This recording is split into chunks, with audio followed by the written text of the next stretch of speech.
Bom dia a todas, bom dia a todos. Sejam muito bem-vindas e bem-vindos a mais um ICL Mercado Investimentos.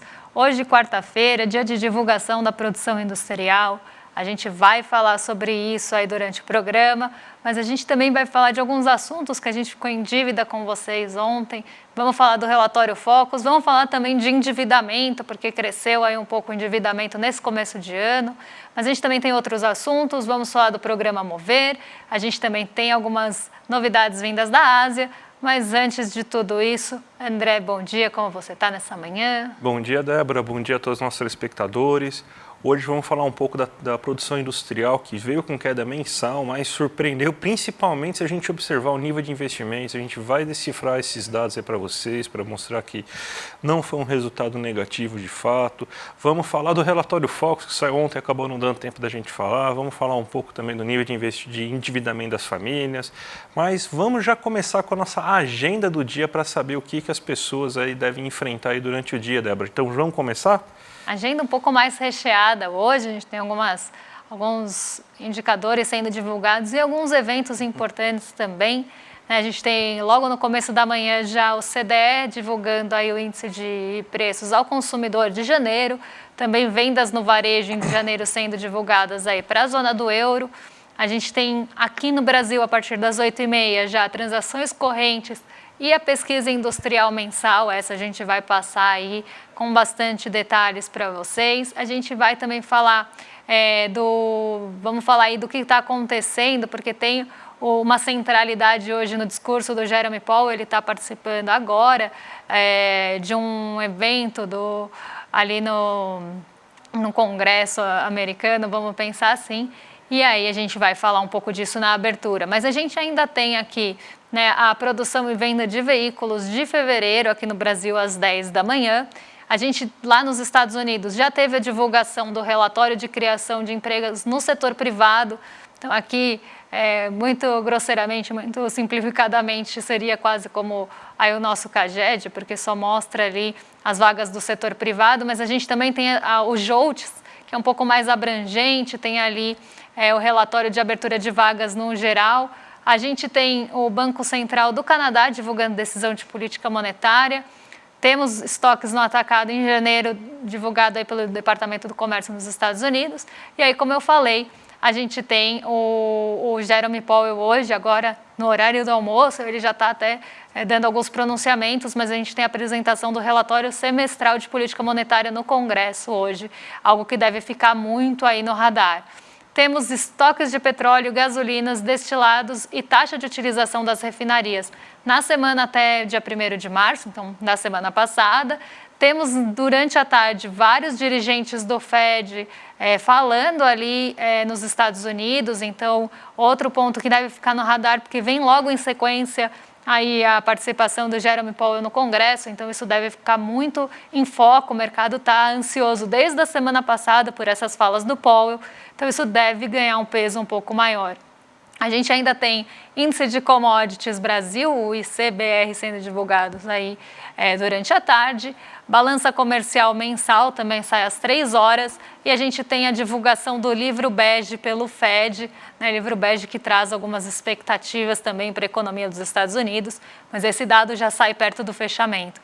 Então, o que deve ficar muito aí no radar, deve nortear bastante, tanto trajetórias de treasuries, como também a nossa bolsa aqui, deve ser o discurso, e o que for falado pelo Powell, os discursos dos dirigentes do Banco Central dos Estados Unidos e o movimento asiático, que hoje foi bem misto, mas a gente vai falar daqui a pouquinho. Já aproveitar então, já vamos fazer nosso giro pelo mundo, aquela grande notícia que a gente sempre sugere para vocês, está no nosso site, que mostra o que vocês devem enfrentar hoje, o que pode acontecer, algumas leves previsões, também falando um pouco sobre como a Ásia fechou. Então já vamos partir para a Ásia agora, né, Débora? Então mostra aí para a gente o que aconteceu nos mercados asiáticos de importante hoje. Olha, a gente teve um movimento misto, como eu falei, por lá. Então o continente asiático não seguiu uma direção única. E o que a gente teve aí de principais pontos acontecendo lá na Ásia? O primeiro deles foi aí o mercado chinês, o Xangai Composto. Ele teve uma leve queda, uma queda bem moderada, eu diria, nada aprofundado, porque o mercado recebeu, e eu falei isso ontem, vou reforçar, porque esse sentimento continua bem presente aí no mercado. O mercado recebeu aquela meta de crescimento de 5% ali na China de uma forma muito cética, né? Recebeu ali com muito realmente ceticismo que a China vá conseguir cumprir essa meta, e não só isso, o mercado ficou bastante ali com incertezas, né? Teve um aumento de incertezas ali no mercado, porque a China, apesar de ter falado que vai crescer 5% nesse ano, não detalhou quais estímulos deve tomar. Isso pode até acontecer durante a semana, mas não detalhou aí quais estímulos devem ser tomados para chegar nesse crescimento de 5 anos. Então, o mercado acabou ficando aí bem cético, recebeu essa notícia com pouco entusiasmo. Então, hoje a gente teve ali o Xangai Composto sendo ajustado realmente aí lá na China. Então, uma queda bem moderada ali, até abaixo de 0,30, mas sim em queda. Por outro lado, a gente teve o Hang Seng aí subindo bastante hoje, subiu 1,69 no dia, e ele foi muito impulsionado pelo setor de tecnologia. Então, a gente tem aí as ações de tecnologia levando o Hang Seng para o terreno positivo, e ele está recuperando parte das quedas que a gente viu acontecer ontem e em outros dias também, muito também no setor de tecnologia, que estava sofrendo ajustes depois de subir bastante, a gente teve uma realização de ganhos, mas também equilibrando as perdas do setor imobiliário chinês, que a gente viu acontecer, sobretudo na semana passada, quando a gente começou a ter notícias ali, né, de uma possível liquidação judicial da Country Garden. Então, isso ficou muito ali no radar. O Hang Seng sofreu bastante com o setor imobiliário, sofreu realização de ganhos no setor de tecnologia, mas hoje ele volta a subir, impulsionado justamente por esse setor. E um ponto bem importante, né, porque apesar desse ceticismo, apesar dessa notícia dos estímulos da China não terem sido recebidas ali de uma forma tão animadora, a gente vê que o índice de commodities está subindo hoje. Então, a gente teve dias aí de queda, tanto no preço do petróleo quanto no preço do minério de ferro, mas hoje o índice de commodities sobe, e isso é um dos pontos aí que estão impulsionando o nosso Ibovespa, que a gente também está vendo a alta e a queda do dólar. Mas é assunto para daqui a pouco, quando a gente for falar do giro de mercado, mas aqui a gente já tem um radar do que está acontecendo. Vamos então para o nosso Brasilzão, que teve divulgação importante hoje da produção industrial.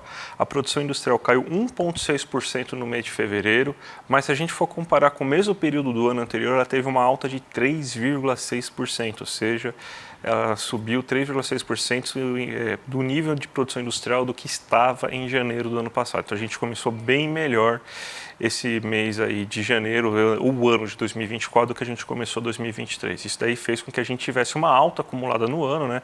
Já que a alta é comparada justamente com os mesmos períodos do ano anterior, então mostra qual que é o aumento de produção a partir do mesmo período do ano anterior.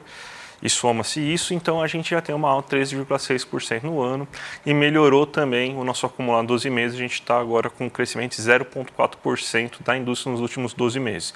A gente tem um gráfico aqui para mostrar para vocês que essas baixas elas ficaram muito concentradas e a baixa acabou ocorrendo justamente porque os setores que acabaram crescendo muito nos últimos 2, 3 meses, que foram setores de baixo valor agregado, acabaram tendo queda.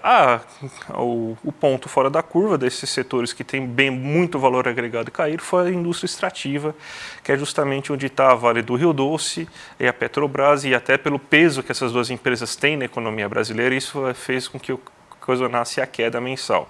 A gente vê que indústria de alimentos teve queda, indústria têxtil teve queda, indústria de vestuário teve queda, mas nas indústrias que geram maior valor agregado e o mais importante, nas indústrias que a gente consegue observar o nível de investimento da economia, que é a indústria de bens de capital, por exemplo, você teve um crescimento de 5,2%. Então, produziu-se mais máquinas e equipamentos. Isso mostra aí que o nível de investimento industrial finalmente parece ter acelerado. Políticas como Renova, a gente tem também outras políticas, a gente vai falar inclusive um pouco depois de outra política também que deve impulsionar bastante o nível de investimento aqui no Brasil. Então, você tem agora a indústria voltando a investir. Isso aí vai gerar algum fruto no médio e no longo prazo, e o nível de investimento industrial é o mais importante que a gente tem que ver quando a gente está observando aí a indústria, porque é a base de tudo. Sem investimento você não tem. Você vê aí setores que são considerados aqueles setores que são base, que sem esses setores você não tem investimento, cresceram. A metalurgia cresceu 1,9% nesse mês, máquinas e equipamentos também cresceu 6,4%. Então, esses dois setores aí que mostram níveis de investimento, seja produtos que são feitos para produzir mais bens, tiveram esse crescimento. E bens de alto valor agregado finalizados também tiveram bom crescimento. Os bens duráveis, aqueles que você tem, geralmente fazer o financiamento, como carros, eletrodomésticos e tudo mais, cresceu 1,4%. Eletrônicos, alta de 13,4%. Aí são notebooks, tablets e tudo mais, alta de 13,7% nesse mês aí. Você teve veículos subindo 4% e você teve os móveis subindo 3,4%. Então você vê aí que foi um mês que a indústria de alto valor agregado ela respondeu muito bem finalmente. Essa era a indústria que não estava respondendo e que estava tornando nossa indústria tão pequena, tão complicada no último ano. Então esse aí, por mais que você tenha essa queda mensal nesse mês, essa foi uma ótima notícia para o setor industrial aí nesse momento. E a gente falou ontem do PMI industrial, né, que acaba sendo um termômetro ali da nossa produção industrial, do que se esperar, né, para essa pesquisa. Por mais que a gente já esteja vendo, né, o PMI de fevereiro, nesse mês, a gente teve a divulgação de janeiro, isso já estava consolidado no gráfico, inclusive, que a gente apresentou ontem. E a gente tem aí uma aceleração desse PMI, né? Então mostra uma indústria crescendo aqui no Brasil até num ritmo acelerado. E quando a gente pega pontos aí como metalurgia, máquinas e equipamentos, são indicativo que se tem ali, né, uma perspectiva de crescimento, né, da indústria, até porque são ali, né, quando a gente fala principalmente também de bens de capitais, a gente está falando de uma indústria que está produzindo insumos ou bens que vão ser utilizados ali também em outros setores industriais e em outros setores como um todo. Então esse é um indicativo muito bom aí que junto ao PMI, ao índice de gerente de compras, a gente pode ver uma direção positiva na nossa produção industrial. Mas a gente tem um outro ponto para falar com vocês, que é o programa Mover, né, que deve ter aí a sua regulamentação divulgada até o fim de março e pode ser também uma outra forma aí, de estímulo à indústria aqui no Brasil. Não, na verdade não já está estimulando, né? Porque você pega a Toyota, todo mundo, quem tem internet, se não viram, procurem, né? O anúncio do Geraldo Alckmin de roupa de samurai, de roupa japonesa, agradecendo o Goku, o Pikachu, a Sakura, tava lá toda essa arte, né? Para falar que a Toyota vai investir 11 bilhões aqui no Brasil. Você tem que outras indústrias já anunciaram, a BioD, né, Build Your Dreams, que o Elon Musk está com tanto medo, também fez anúncios aí de desenvolvimento de investimentos aqui no Brasil. E espera-se que, no total, toda a indústria automobilística, na tentativa de transformar o pátio industrial brasileiro em um pátio que fabrique tanto carros a combustão fóssil, mas agora também em enfoque com carros a produção verde, ou seja, ou combustível, ou biocombustíveis, ou elétricos, que é o foco do programa Mover, é esperado um investimento de 100 bilhões para aqui para o Brasil nesse momento. Já foi anunciado mais de 66 bilhões, ou seja, faltam 34 bilhões aí de investimentos e devem ocorrer aí de grandes empresas. Hoje mesmo, né, o grupo que domina a Fiat, o Jeep Renegade e outras empresas também devem fazer algum anúncio aí de novas rodadas de investimento para aumentar a sua capacidade produtiva e fazer carros elétricos no Brasil. Então, esse programa aí, que é um programa inclusive de transição verde, parece que tem tudo aí para impulsionar e ajudar bastante a nossa indústria, né, Débora? E a indústria aí, né, que gera empregos também mais qualificados, tem ali uma organização trabalhista importante e, além de ser um setor urbano bem importante aí para o nosso crescimento, e espero que tome a força aí que veio perdendo ao longo dos anos. Mas a gente tem um outro assunto aí para falar com vocês, essa é uma dívida de ontem, porque saiu o relatório Focus com perspectivas aí do mercado. Então vamos ver como o mercado passou aí seu fim de semana e quais as perspectivas, né? O mercado está passando fim de semana bem agradáveis, calmos, está curtindo bem esse fim de semana, porque ele está melhorando semana após semana. o cenário econômico brasileiro. Mesmo com um IPCA 15, que foi considerado alto, e com uma inflação de alimentos vindo acima, está ficando abaixo do esperado pelo mercado. Então, ele está reduzindo cada vez mais a projeção de inflação para esse ano, está em 3,76% agora. Lembrando que a meta desse ano é 3% e o teto da meta é 4,25%, então a gente está bem confortável, segundo a expectativa do mercado em relação a isso.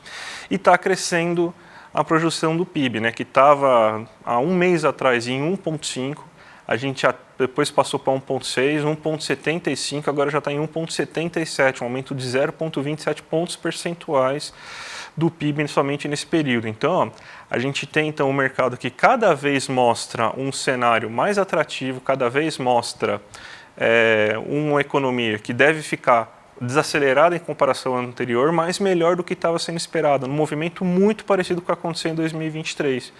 Então, é basicamente isso, o mercado revendo para cima suas expectativas e acreditando num ano melhor do que projetado anteriormente, Débora. Vamos falar então do endividamento das famílias aí, né?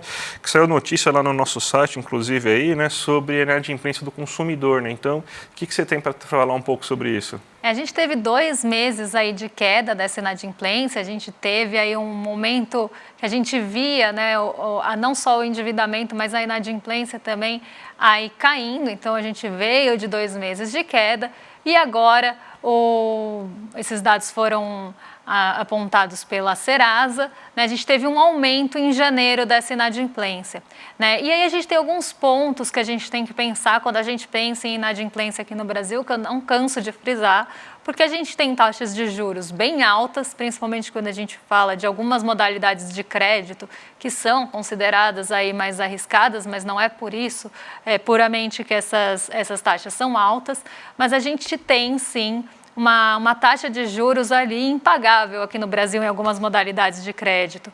E essas taxas continuam aí presentes, né? Por mais que a gente tenha ali aqueles 90 dias para que se tenha ali a implementação e que comece ali entrar em vigor aquela limitação, principalmente de juros de rotativo, a gente ainda tem taxas muito altas nessas modalidades de crédito e não só nelas. Se a gente olha, por exemplo, parcelamento de cartão, e outras modalidades, a gente tem aí taxas bem abusivas aqui no Brasil sendo cobradas. E isso sim dificulta o pagamento e a gente tem aí esse aumento da inadimplência depois de tanto tempo que a gente teve aí de queda nesse número.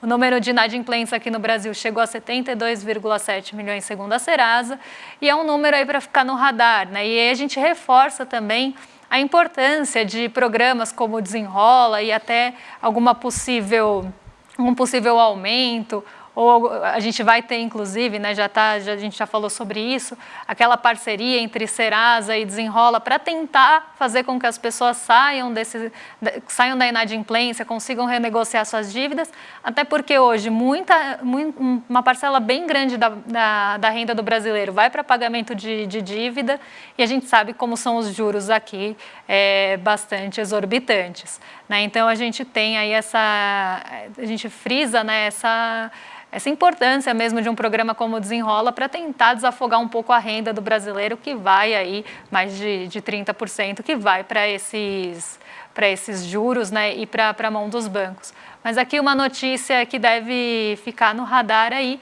mas uma notícia um pouco mais negativa em relação ao consumidor. Débora, 4 minutinhos para você fazer o nosso giro de mercado. Então, quais são as principais notícias aí da abertura do mercado hoje? Hoje é um dia bem positivo aí para o Ibovespa. O Ibovespa vem se recuperando, pelo menos nessa manhã, aí das quedas, né, dos tombos que tomou nas sessões anteriores. Não foi só eu que caí aí recentemente, mas o Ibovespa também tomou alguns tombos nessas últimas sessões, né? Então a gente vê o nosso Ibovespa hoje subindo 0,70 e a gente tem alguns fatores impulsionando aí o nosso índice para cima. Primeiro deles, a gente olha aqui na última linha, o petróleo Brent sobe 1,40 hoje, né? Agora mudou um pouquinho porque o petróleo Brent está muito volátil, mas a gente teve 2 dias aí de queda no petróleo Brent e hoje ele volta a subir tentando buscar aquele patamar de 83 dólares por barril. Então, a gente teve o fechamento ontem em 81 dólares por barril, 81,85, e a gente tem aquele patamar ali que normalmente caminha o petróleo Brent, que são os 83 dólares, e a gente está começando a se aproximar dele. Então, hoje o petróleo sofre esse ajuste positivo, né?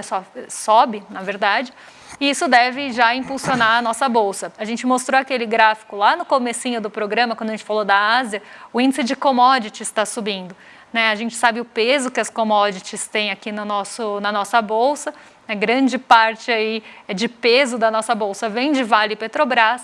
Então, se a gente tem um dia mais positivo para as commodities, a gente tem o Ibovespa já subindo por isso.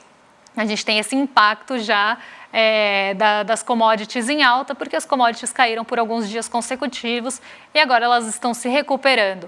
Outro ponto bem importante aqui, quando a gente olha Treasury de 10 anos, tá? Que são os rendimentos de títulos de dívida dos Estados Unidos. Eles estão com uma queda acelerada hoje, estão caindo 0,84%.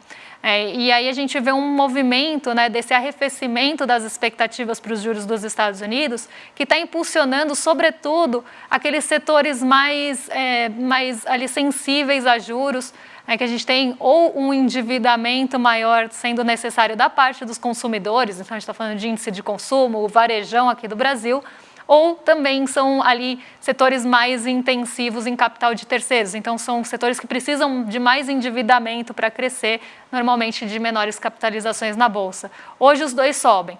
Tá, então, a gente tem o índice de consumo subindo bastante e quando a gente olha também o índice, por exemplo, de small caps, também está com uma alta. Isso porque eles sofreram muito nos dias anteriores frente às incertezas que se tinha em relação tanto à fala do Jerome Powell quanto também ao mercado de trabalho dos Estados Unidos, que os dados saem na sexta.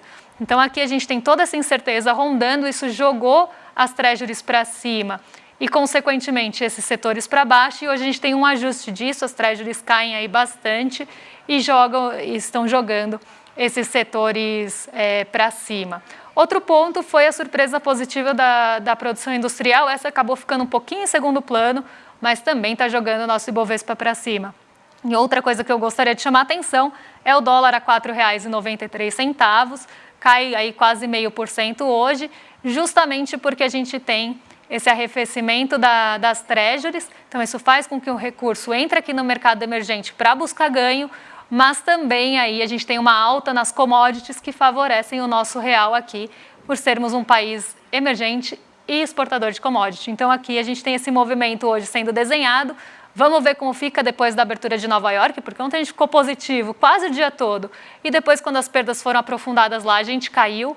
E o discurso do Powell está muito no radar, ele já começou falando agora. E ele está até com um tom um pouco mais brando do que se esperava. Então, isso também está ajudando aí as treasuries a caírem. Gente, então, todo mundo sabe aí, a gente vai fazer o grande evento aí no dia 8, né, com a Maria da Penha, uma entrevista exclusiva, né, e a gente falou ontem, inclusive, que desde que a gente anunciou esse evento, nossas caixas de mensagem, elas ficaram repletas de relatos, tristes relatos aí sobre violência doméstica e tudo que estava acontecendo, né. A gente sabe que a violência doméstica é um retrato do Brasil, é um fato muito grave aí, e vocês têm que denunciar, gente. Então a gente está reforçando hoje, inclusive, novamente, para você que sofreu violência doméstica ou que testemunhou violência doméstica, você utilize o número 180, que é um número de anônimo, né, para vocês conseguirem fazer essa denúncia. Então o nome de vocês vai ficar preservado e vocês vão conseguir aconselhamento e já saber o que fazer em caso de acontecer esse infeliz acontecimento na vida de vocês, né? A gente tem aqui então esse projeto aí, a live da Maria da Penha. A Maria da Penha sofreu o que sofreu, né? Não tem uma lei com o nome dela desde 2006. E a gente separou um trechinho para vocês verem aí. Hoje a gente vai conseguir passar o trechinho para vocês verem aí da entrevista, para vocês verem um relato aí absurdo sobre o que aconteceu aí na vida dessa mulher. Eu acho que a força veio da sobrevivência. Porque eu não quero para os outros o que eu recebi, entendeu? E eu quero que as outras pessoas sejam esclarecidas através do movimento de mulheres, através das escolas, através do dever cumprido do Poder Judiciário. Então, eu acho que se eu for ficar lamentando o que não é feito, eu vou sofrer muito mais do que eu estar na batalha.